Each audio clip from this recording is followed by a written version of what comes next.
Alright, before I start the intro you're all familiar with, I know back 2 years ago, I would say I was not going to review this movie, but I have kind of started to look back on some past parts of my channel, and I'm kind of starting to reevaluate those moments. And looking back at 2 years ago, I kind of cringe looking back at those days. And if I want to be better this year, this is one of the first steps. So, I made a vote poll to see if people wanted me to finally give this movie a review. And from the 35 votes, 37 now. At the time, 100% voted yes, but it's changed to 97% voted yes, and 3% voted no. So, because 97% voted yes, I decided I'm going to finally give you all my thoughts on this movie. And after that physical media video, you guys kind of just already know I own it. So, here we go. In 5, 4, 3, 2, 1, cue the intro. I'm gonna make him an offer he can't refuse.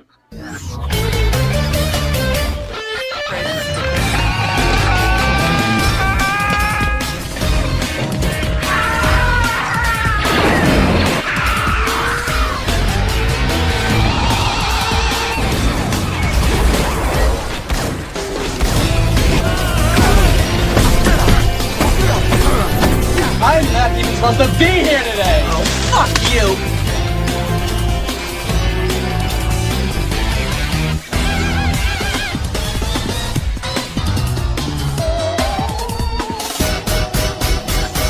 Come on, you want me to drive?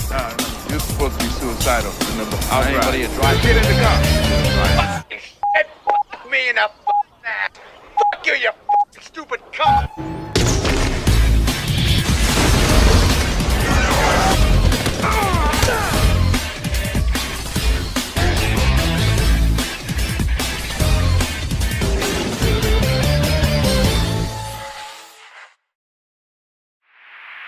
Hey everyone, it's Don G. Corleone here, and I'm here with a brand new movie review, and this movie review is going to be for Guardians of the Galaxy Volume 3. Which, yeah, I know, it's a post-Endgame MCU film, but I'll explain more after I explain the plot. Well, what is the plot of this film? Well, this time around in our final entry of this version of the characters, our beloved band of misfits are looking a bit different these days. Quill is still reeling for the loss of Gamora from the events of Infinity War, and now must rally his team around him to defend the universe while protecting Rocket, who has now been critically injured and is on the last few seconds of life and have to find this part before he dies for good. A mission that, if not completed successfully, will lead to the end of the Guardians, and lead to the end of the universe. Again, no way. Lead to the end of the galaxy. Alright, that's my reaction. I remember the days I hate looking back on this channel when I said I did not want to watch this. The thing is, the reasons why were back then before this had released. It was rumored that several characters would be killed off, and that was the biggest issue, and then of course, the film came out, and apparently from what I heard, they did not kill anybody off, so I eventually gave it one watch. The closest people heard my thoughts was through Letterboxd. But now, I've decided now, since it's time to move on from the past, it's time to let go of those days, I will now actually do a filmed review of it, to move on from those days. So, how is the film? Now that you all want to know my thoughts, how was the movie?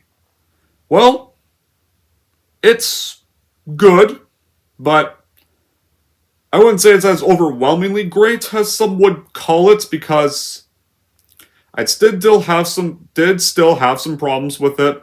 And yes, bad qualities that are film-wise, not ones that are related to gun or no, because it's not that stuff, it's actually film-wise bad qualities. Alright, so how was this made? Well, this was planned for years. Gunn already had ideas for a third film by November 2014, when the first film had been out for like 3 months back then. And announced his return to write and direct in April 2017, a month before Volume 2's release. And this one explores the origin story of Rocket, who Gunn identified with. And then, of course, there were a lot of production problems. Around the year Infinity War was released, 3 months after Infinity War came out in July 2018, Gunn got fired for Twitter jokes. Gunn got support from the cast members, and the studio reversed course by that October, and his return and rehiring was revealed in March 2019. But then, of course, there was another problem. He went on to direct he was off busy directing the Suicide Squad for DC for that 2021, and the first season of Peacemaker. But he would be working on the film after those. So, it took a while for this film to come out.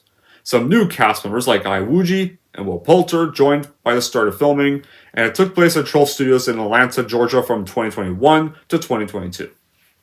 So, after the film was shot and marketed, Volume 3 would premiere at Disneyland Paris on April 22nd, 2023, and was released in the United States on May 5th, 2023. Like the other two, this was a critical commercial success, and many found it a satisfying conclusion to the trilogy. Made over $845 million worldwide, and was the fourth highest grossing film in 2023. Yeah. It was pretty much one of the few rare post-Endgame MCU films that was actually a hit. It was one of so pretty much like when that first one came out, it ended up becoming one of the most unlikely hits of Marvel's string, and almost all of them, these three focus on the most unusual families, and you have a rowdy, frequent, emotional sequel this one actually did feel more like a more proper finale, unlike a lot of finales today, and makes that point with great effect. Right there. And of course, this film actually combines visual excitement, recognizable characters, the songs, and silliness with a actually surprisingly darker thread that explores the origins of Rocket. Right there. And of course, while not a return to form for Marvel, because they still had bombs like The Marvels and Cap Brave New World, and sometimes when Marvel does make a hit, it doesn't mean that they're back to normal. With films like this, Deadpool, Wolverine, Spider-Man, No Way Home, they get lucky. Here's why these three movies are successful. Spider-Man, No Way Home. Yeah, it was fan service, but it was respectful fan service, and because it also was successful because Tobey and Andrew were in the film. Right there. And the fan service was actually respectful. And at least earned. Deadpool Wolverine was successful because Ryan and Hugh had free range of control over the project. Right there. And they actually got to do what they wanted. And it was more of a Fox movie than an MCU movie, in a way. That's why those two films were successful. This movie was successful because this actually had balls. This actually had a spine to go edgier at times. And it didn't crack jokes in the darker scenes. In the darker scenes, they actually shut the comedy off. And they did not kill any of the characters off. That rumor turned out to be false. No, pretty much nobody dies in this film. Actually, that's what I would say. So yeah. Those are the three times they got lucky for those reasons alone. Right there. The film is still entertaining like the first two. And it's still a good deal, some fun watching it. But compared to 1 and 2, which I did think were better than this, to be honest, I wouldn't really say slam dunk per se. With Volume 3, that it does feel a little imperfect balancing some of the comedy at times, or the sentimentalism, or the heartbreak at times. The other two movies did balance out a little better with the screenwriting miracle right here, but this one doesn't just mesh together all that well, ideally. So, how do we start off the film? Well, their new headquarters if you have seen the holiday special, and for what I know from the holiday special, I have not seen the holiday special, but there's a headquarters of nowhere. And this game kind of begins with just Rocket kind of having Quill zoom and plays like Radiohead's Creep, except it's not the more upbeat creep you're all familiar with. It's a more acoustic, somber version of Creep, and the comparison to the first two had one character of the team actually dancing to a very upbeat number. There was Quill when he arrived on Morrock and played "Come Get Your Love" on his walkie as he was finding the orb that started off the first film's opening titles. The second film's opening titles. That one had Baby Groot dancing to Mr. Blue Sky while the Guardians were in action, until Drax ended up destroying the whole speaker. And this is the first to not start off with a backstory of Quill or his parents. Volume 1 started off with Quill as a child watching his mother die before he got abducted. Volume 2 started off with Ego and Meredith when they were a younger couple. And showing this, and pretty much going for the back of that Dairy Queen, which kicked off that film. This one actually kicks off with Rocket as a baby raccoon, about to be experimented on by the High Evolutionary before it cuts to him in the present day. And and once that happens, this is actually not going to be anything like the first two movies. This is going to be a lot more different. So, that night, the Guardians get attacked by Adam Warlock, who was teased in Volume 2's end credits. A Silvery warrior that got created by Aisha, who is out to destroy them for stealing from her. Rocket gets cruelly wounded in the fight, Adam gets stabbed by Nebula and he flees. The Guardians' med packs when they try to heal Rocket, they're ineffective, and so, because there's a kill switch embedded in him, by this company called OrgaCorp, so the Guardians have to go to OrgaCorp's headquarters to find the switch's override code and save Rocket's life. And from there, our final adventure with this team begins. So yeah, for a PG-13 film, this has some surprisingly violent scenes. There's some pretty dramatic and disturbing moments, like there's still some of the usual Marvel jokes, and this time, unlike a lot of the other post-Endgames comedies that don't work, this comedy here actually does work. And you do get some corny moments, you do get some sad moments, and you get balls and spine to actually be a dark, gritty film.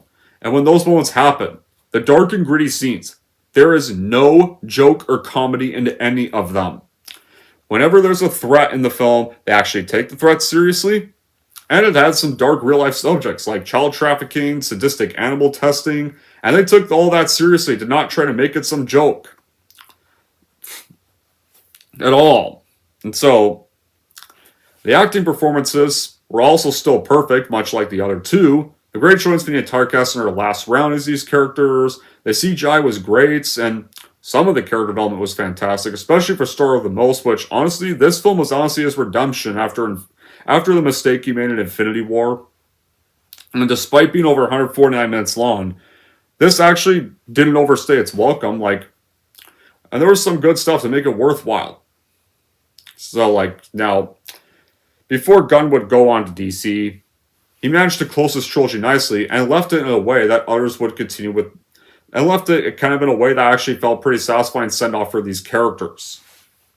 And in kind of way, it does feel like feel like the other half of the epilogue of the Infinity Saga. Spider-Man No Way Home is the first half of the epilogue. This one is the other half of the epilogue. And I wish we had this in 2022 and not 2023. And I wish we got this after. They should have just did this after Spider-Man No Way Home. And not, instead of, wish we should have had this in July 2022 and not Thor Love and Thunder. Right here, but then that way, I feel like that would have been a better idea. Okay, we all know, this may be the last one Gunn did, but Marvel's likely gonna keep it going. They'll just use a different team for future stuff, which I won't be checking those out. No, that stuff I won't be checking those out. This is definitely the last proper full MCU film. And no, Deadpool Wolverine does not count, because Deadpool Wolverine does not count as an MCU film in my eyes. That's a Fox movie. Deadpool Wolverine is a Fox movie. No Way Home, I'd say, is more of a Sony movie, to be fair. I wouldn't really call it an MCU movie. Really, like, yeah, this Spider-Man is in the MCU, but they're made by Sony. They just have some MCU characters in them. Right there. So, for this latest film, Gunn takes on a different direction for a change and makes the film a bit darker and brutal. Like, you have different animals in the film, and these animals are not real. Like, most of them do come off as realistic, and these animals get modified by the villain in very sadistic methods and tries to make them more perfect. And, like, he does very cruel stuff to them to make them more perfect right there. And the images, like, the images are pretty violent. And yeah, you do have some pretty violent imagery with this moment. So, yeah, throughout the film, we do see more of Rocket's backstory, where while Rocket is lying there dying in his last moments, you're seeing the flashbacks of his past throughout the film. In the first flashback, he gets found and experimented on as a baby raccoon by the High Evolutionary, our villain of the movie, who's the leader of Ultra Corp, and aimed to enhance and anthropomorphize animal life forms into human animals for an ideal society called Counter-Earth. Rocket's fellow Batch 89 test subjects that he meets while in his cell, this otter named Lila, this walrus named Teefs because of his tusks, and this rabbit named Floor because lying on the floor. And so the High Evolutionary is impressed by Rocket's intelligence, and so he uses his insights to improve later batches of human animals, but eventually High Evolutionary gets angry that one of his creations can't solve a problem, so the High Evolutionary plans to harvest Rocket's brain and incinerate all of his other experiments. So, Rocket tried to save his friends, but the High Evolutionaries show up at that moment just as him and Lila actually fully embrace, actually closer to each other, and Lila is killed. And so he pretty much mocks Rocket, mourning her. And I gotta say, while I didn't cry at this bit, to be fair, but I will admit, like, when Rocket screams losing Lila as Lila dies, I will admit Brad Cooper actually did pull off the voice acting in this scene very well right here. And so, in an outright anger, Rocket straight up attacks and scratches the shit out of the High Evolutionary's face, but then his henchmen show up, and Teefs and Flora shot killed during all this, and so Rocket escaped in a starship. And that's how Rocket was created. And now, you know why he was collecting all those body parts, apparently.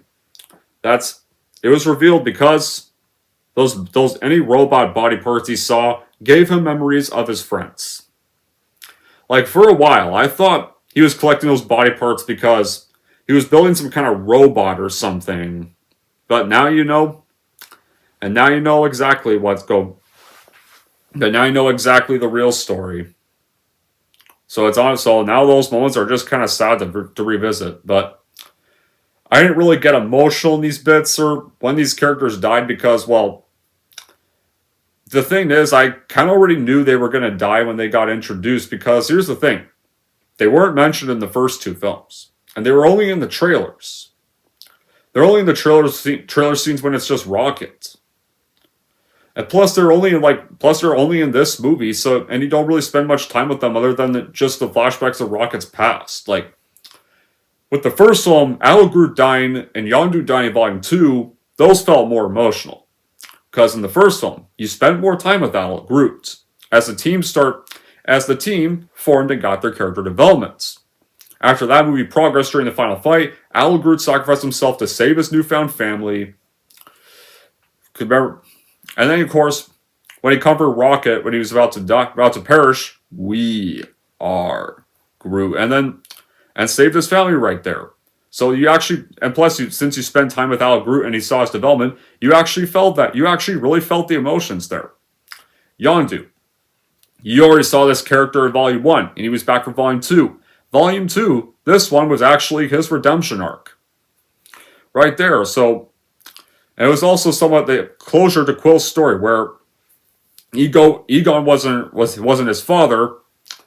no, Egon may have been his father, but he wasn't his daddy. Yondu was his true father all along, and so Yondu was actually finally starting to do it right. He never really got to raise Quill right, so he's finally doing his final moments right there by pretty much saving him from the planet of Egon blowing up once they've defeated Egon, and then puts that safety thing on him to keep him from suffocating in space.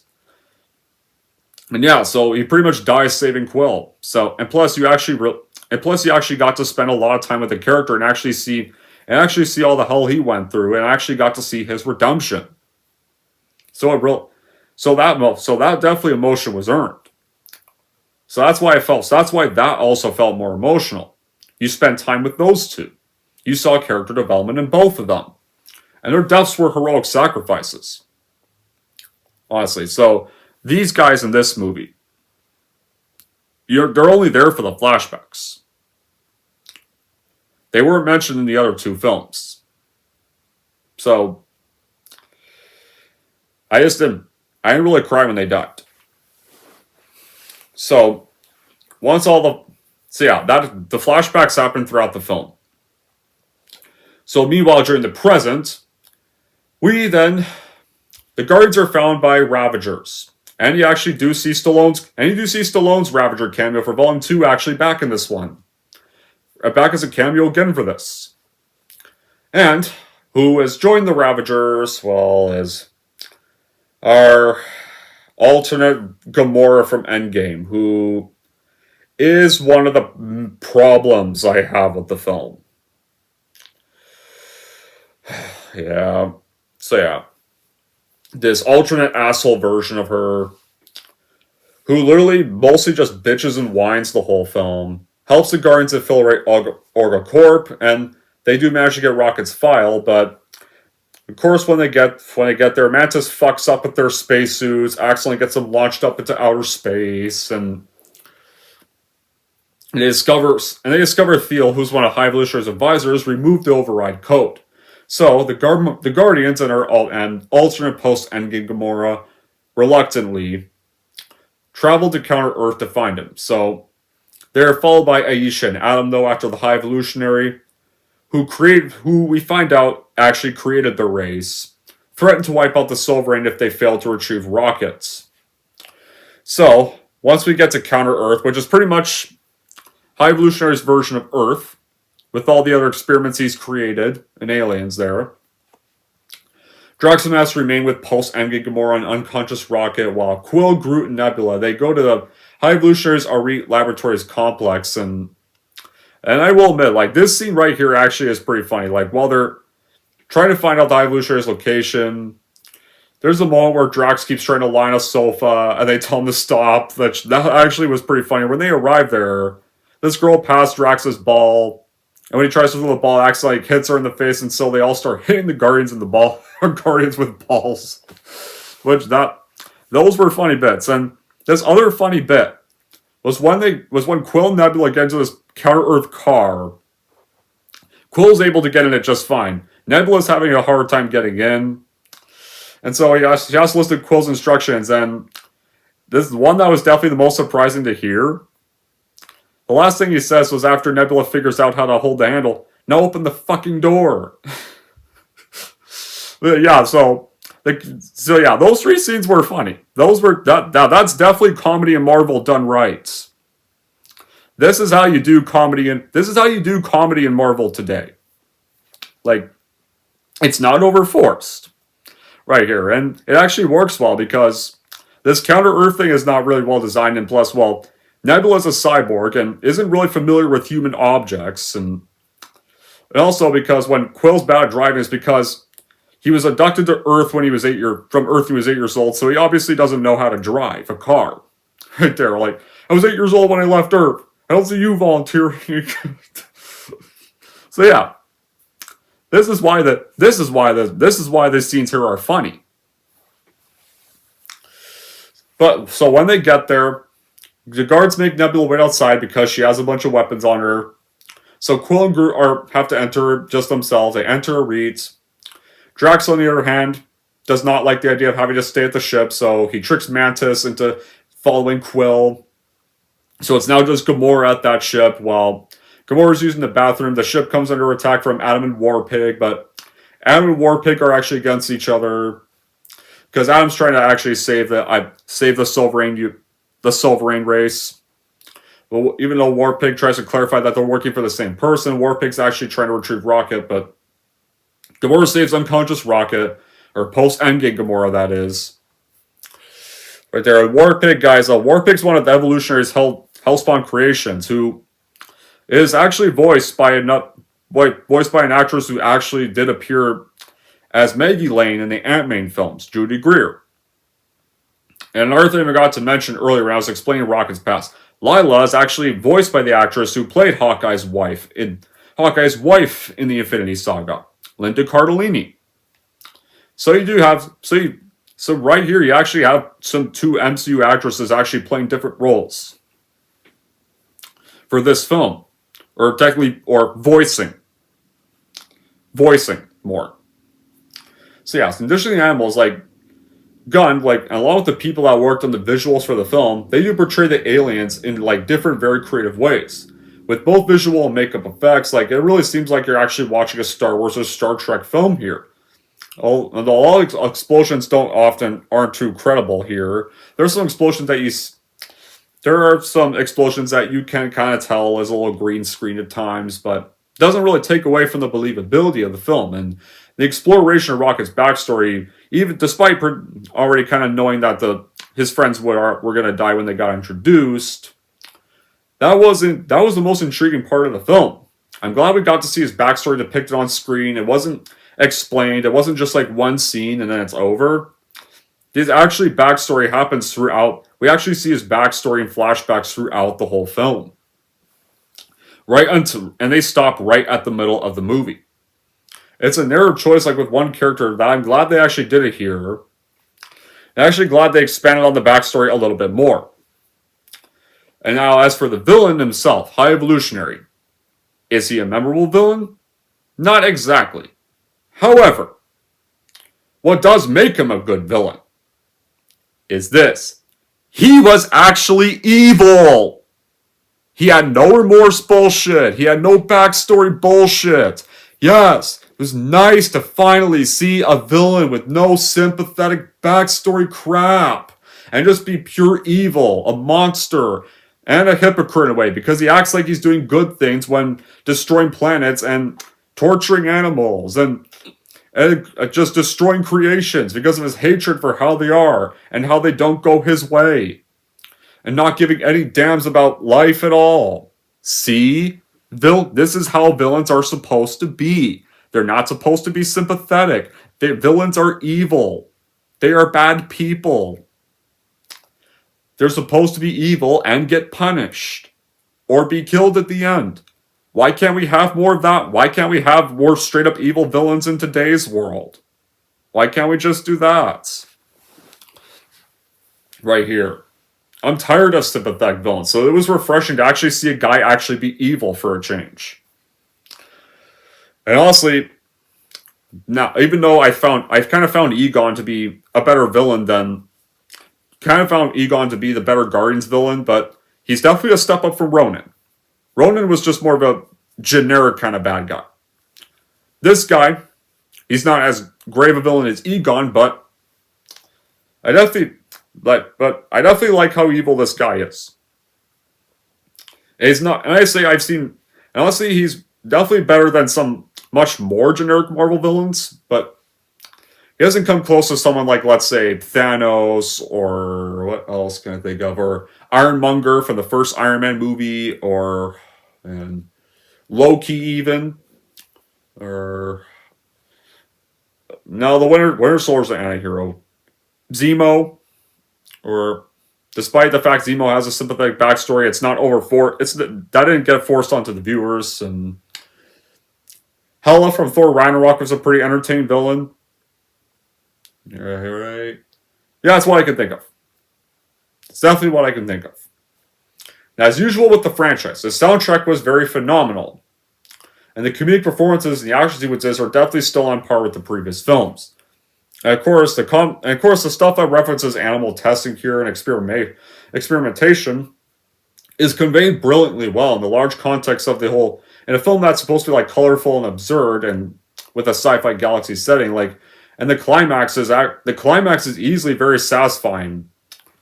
Definitely very satisfying way for how this series go out with a bang. And when our heroes do prevail and win the day, it really does feel meaningful and earned because these characters were written and brought to life by people who cared for them for the 9 years this whole trilogy lasted.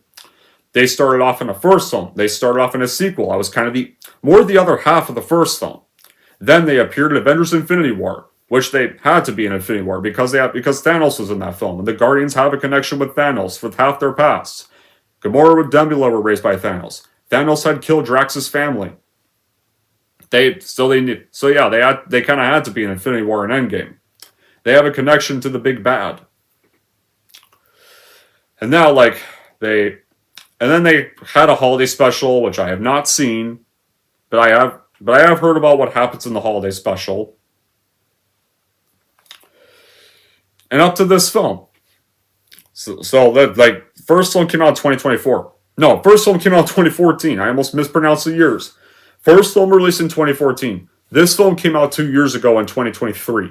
So that is nice. So 9 years. That's 9 years before 2014. It was supposed to come out earlier. But then, of course, Disney fired Gunn. Then he got rehired. Then COVID happened. And then he went to work. And then he had to go work on the Suicide Squad and Peacemaker. And then this eventually got made. So it took quite a while for this to get made. So the High Evolutionary now meets Quill and Groot, and he agrees with Quill that Counter-Earth is not perfect. And so, the first thing he does, he bombards the entire planet. The human animals are killed, and Ayesha is killed. And Aridi, which is actually a spaceship, on the other hand, it starts to depart just as Nebula, Drax, and Manus board. Right there, because, well, remember, Drax tricked Manus into ditching the ship. They board because they think Quill's still on there, so they go there to rescue Quill and Groot, but the latter pair have already escaped. They jump off the spaceship with Theo, and they kill him before they retrieve the override code from his corpse. Then, post-Endgame, Gamora rescues them on the ship, and so they go to use the code to revive Rockets. But just then, Rocket is about to be dead, and he flatlines and has a near-death experience where he reunites with Lila, Teefs, and Floor in the afterlife.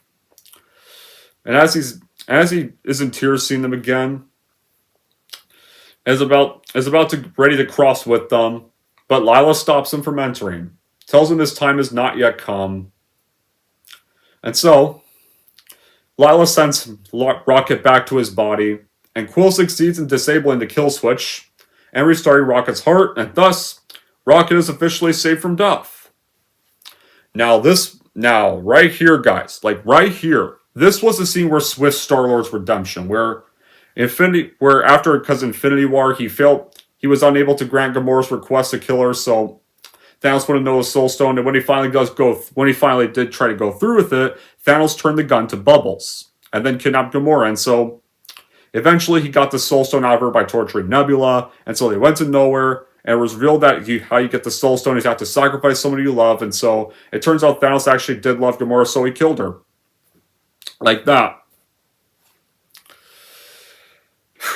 And then of course, when Quill found out, he lost his cool and pretty much bashed Thanos in the head, which ended up thwarting the heroes' plans to defeat him and retrieve the stones, and so Thanos was able to win and kill half the universe for 5 years.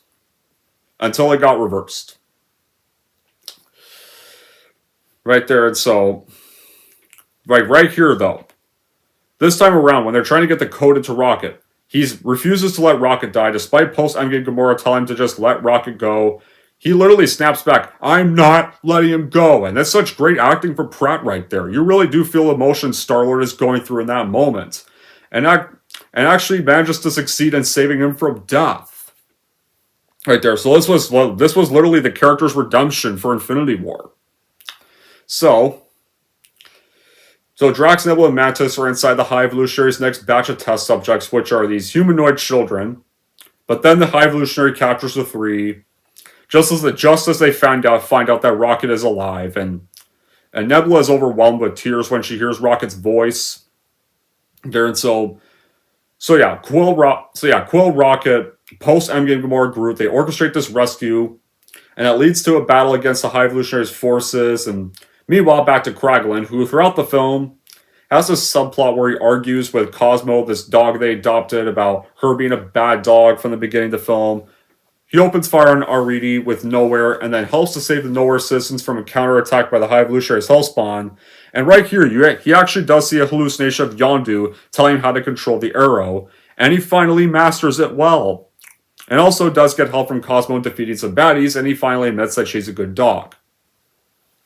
So, the High Evolutionary's crew tries to retreat, but the High Evolutionary just snaps, refuses, and he literally yells out, "There is no God! That's why I stepped in!" And so, the High Evolutionary's crew realize how much of a monster their leader is, and so they decide to mutiny again. They try to mutiny against them, finally fed up with him, but he immediately gets wise on them and kills them.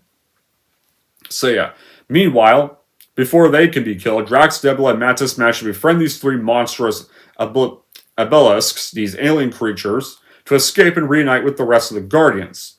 And then once they reunite, you right here get what is no doubt easily the best scene of the movie. Once they've all reunited, they're ready to go into storm the High Evolutionaries' base and save the children. They're there. And Rocket literally says this, "I'm done running." And so, they storm the High Evolution. And guess what? They go right into the High Evolutionaries' base and kill any still loyal crew members and monsters of the High Evolutionary that try to stop them. And you have this like, "Go! Sleep! To Brooklyn!" Bow! Bow! Bow! Playing in the background as they're slaughtering the whole entire crew. And they slay all these guys. And like this is a fucking epic song to have in the background for a fight scene like this. Where right there, this was definitely the best scene of the movie, and definitely one of Marvel's best fight scenes. Now this was definitely an example of how to do an epic finale. Right there. So, and it's definitely nice to see all of them together one last time, including the reluctant post-Endgame Gamora. For this round, it's definitely genius. So yeah, they choose to rescue the children.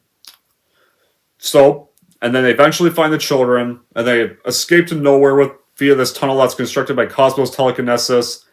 While Rocket's evacuating the last of the children, he sees all these imprisoned animals on the ship,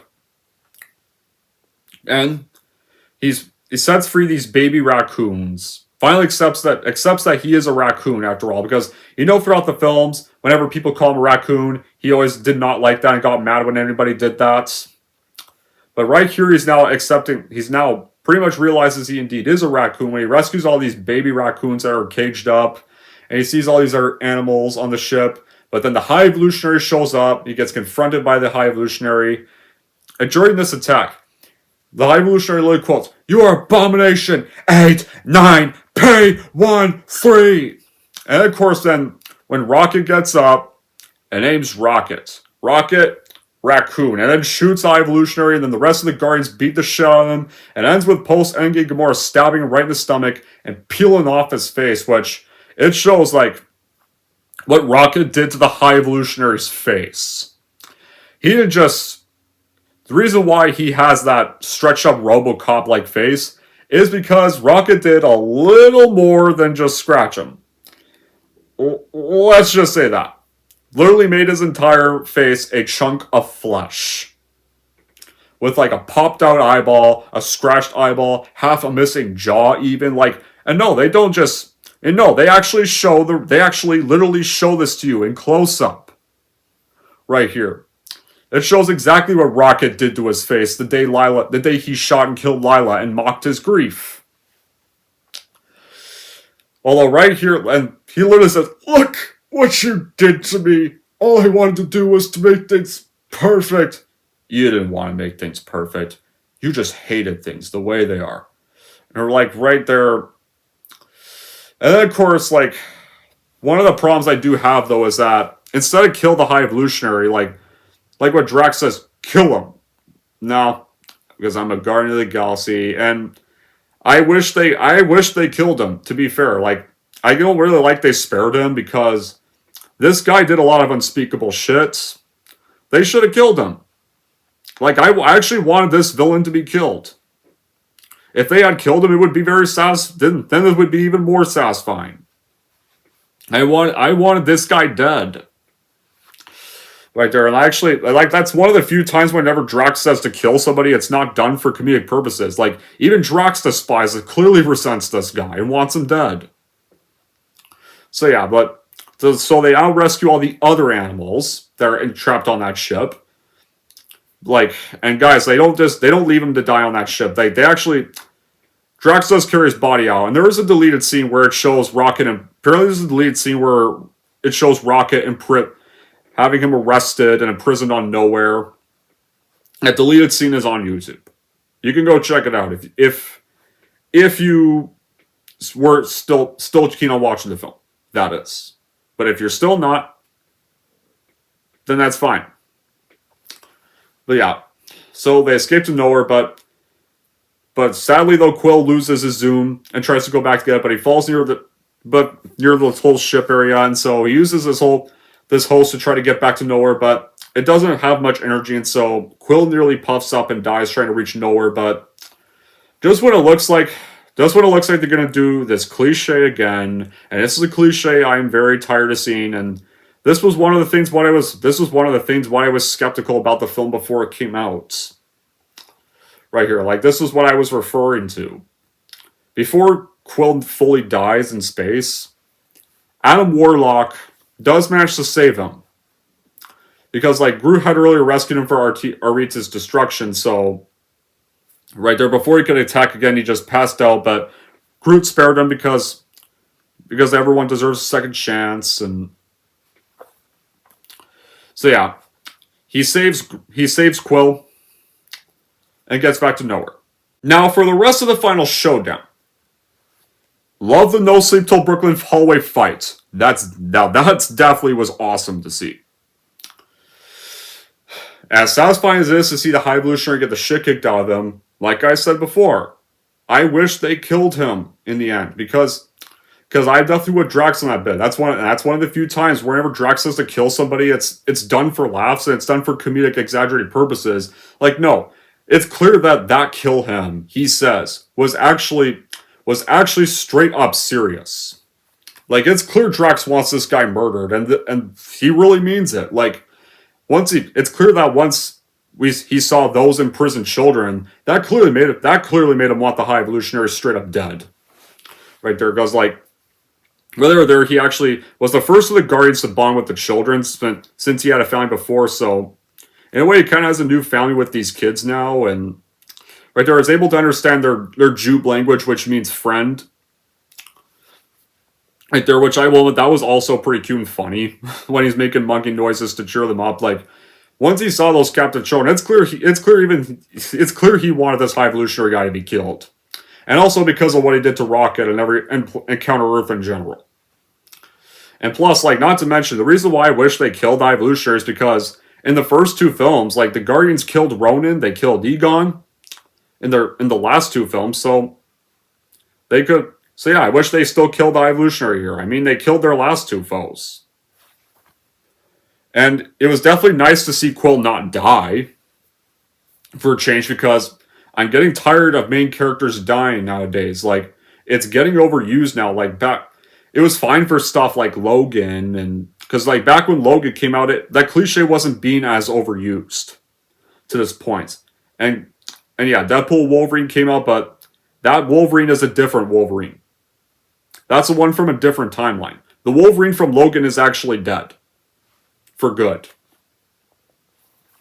Just to help clarify things up. That Wolverine is not back to life. The Wolverine you see in Deadpool Wolverine is a different one. And of course, I do kind of wonder though if Adam saving him was a last minute add-on, and if Kevin Feige was probably planning for him to die or something, but it probably came clear to Marvel that people would be pissed off if they did that. If they did that, I would be pissed off. And that would have been a huge bad quality with the film. Right there. If they had did that. if they had did that, I would probably not give the film much of a positive score. If any of the characters died. So they likely changed it. And also to give Adam something to do, since the majority of the film, Adam Warlock doesn't really do anything. Most of the film. And the VFX and SFX were also pretty good, and the CGI, like especially with some of their older stuff, I've already seen pictures of some of their past CGI. Their past CGI just looks terrible. Like apparently, I've seen pictures of Multiverse of Madness CGI. Looks like garbage. I've seen pictures of Thor: Love and Thunder CGI. Looks like garbage. I have seen pictures of Potato Doc MODOK. Dear God. What a fucking ugly thing I've ever seen. In any live action film. Wow. Yeah, I've seen a picture of Potato Doc. He literally looks like Mr. Electric from Shark Boy and Lava Girl, and that is not a good thing. No. We do not need any more Mr. Electrics. Please. So, this CGI actually looks like it has effort put into it. And this is a film, and when it comes to the story of this, the first two were definitely Quill's story. This one is actually Rocket's story. And this one is a tale that will make the viewer laugh, cry, and maybe even cheer for those who are interested in seeing the film, that is. Here, and Cooper's voice acting as Rocket in this movie is at its peak here. Delivers a performance that really captures the essence of a character that evolves from this bitter-guarded creature throughout the other films to someone that embraces his identity as a raccoon and finds peace with his past. Right here. And visually, the film is definitely a treat for the vibrant colors you're familiar with from the last two films and the breathtaking action sequences. The hallway fight scene is definitely the best scene of the movie, and it really showcases the Guardians and a sympathy of chaos that's thrilling and funny. So, now we get on with the finale, where the finale here is post-Endgame Gamora goes back with the Ravagers. Quill accepts that she's not the same one from his timeline. And so, he announces he's going to leave the Guardians. He names Rocket the new captain. And goes back to Earth to reunite with his grandfather on Earth. Mantis goes on his journey of self-discovery with the Abelisks. Nebula, Drax, and Arid remain on Nowhere, because Nebula's going to be leading Nowhere, because Nowhere's going to need a person to lead the town. Drax is going to remain on Nowhere as well to raise the rescued children. And so, apparently there is a post-credits scene that apparently shows that there's a new team. From what I've heard, it's Rocket, Groot, Kraglin, Cosmo, Adam, and one of the rescued children, and Adam's pet. And honestly, what I've heard about that, I'm not sure how I feel about that being the new team.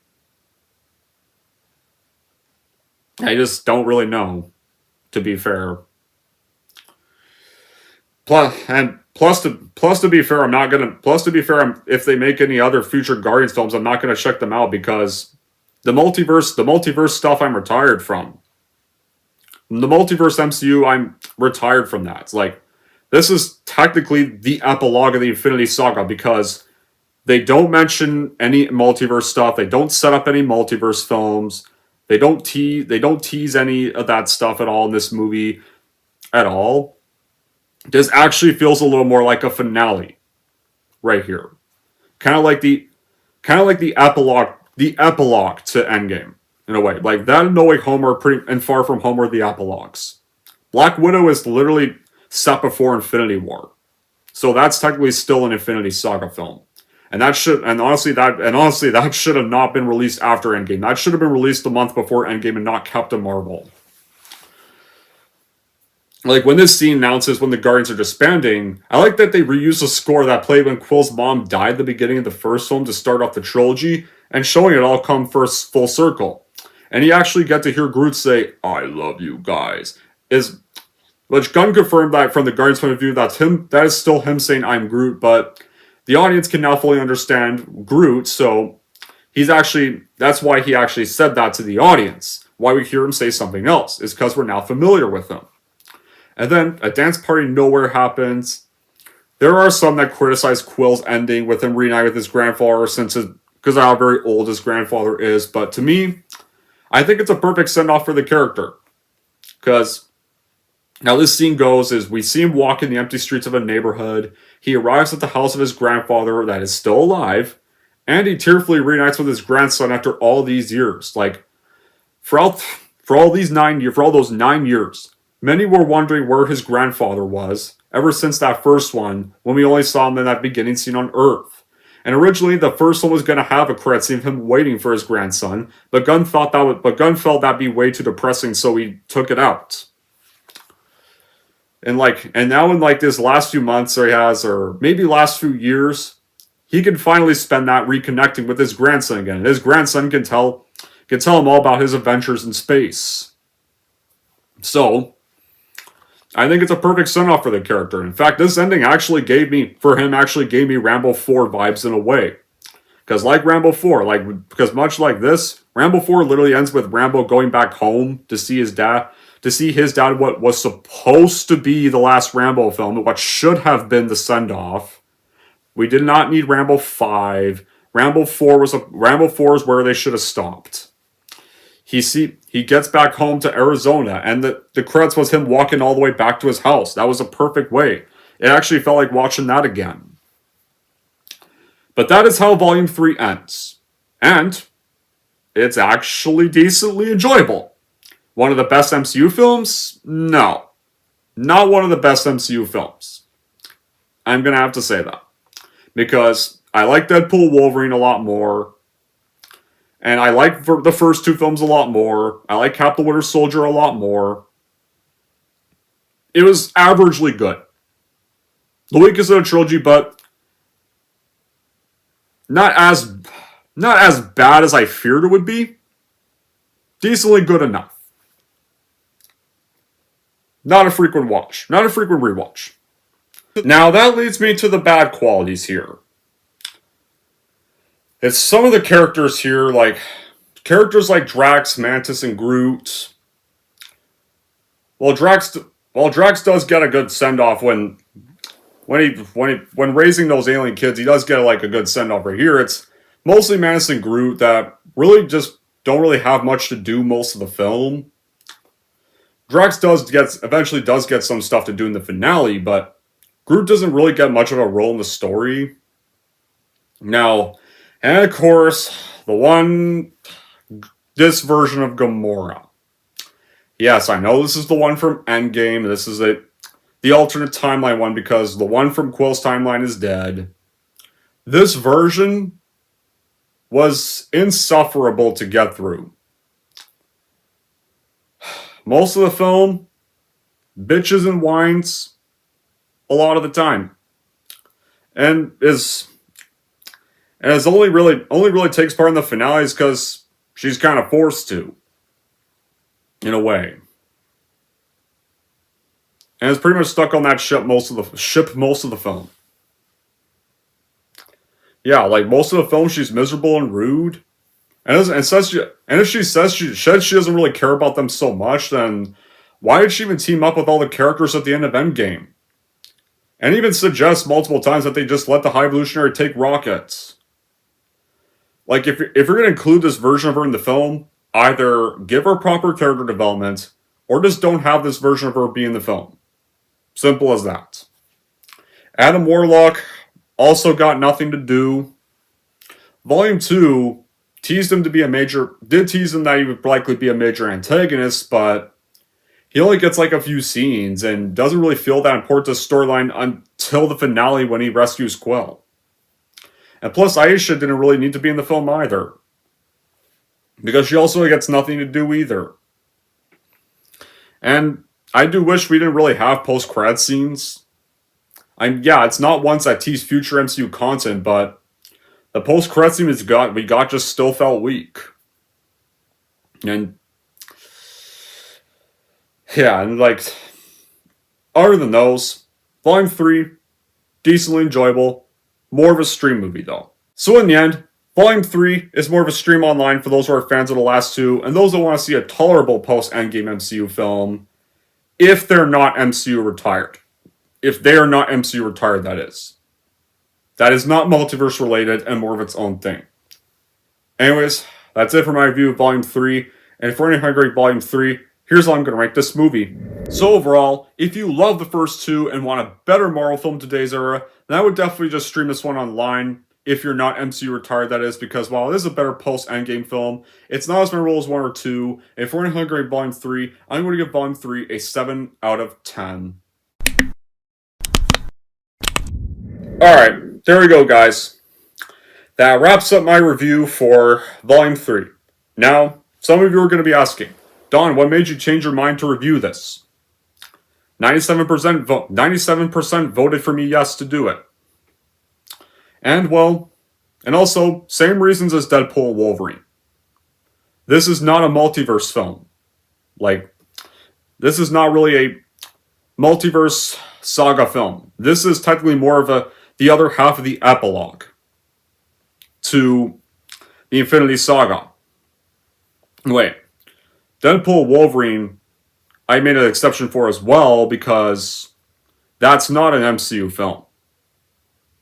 Not to me it is. And it was more of its own thing as well.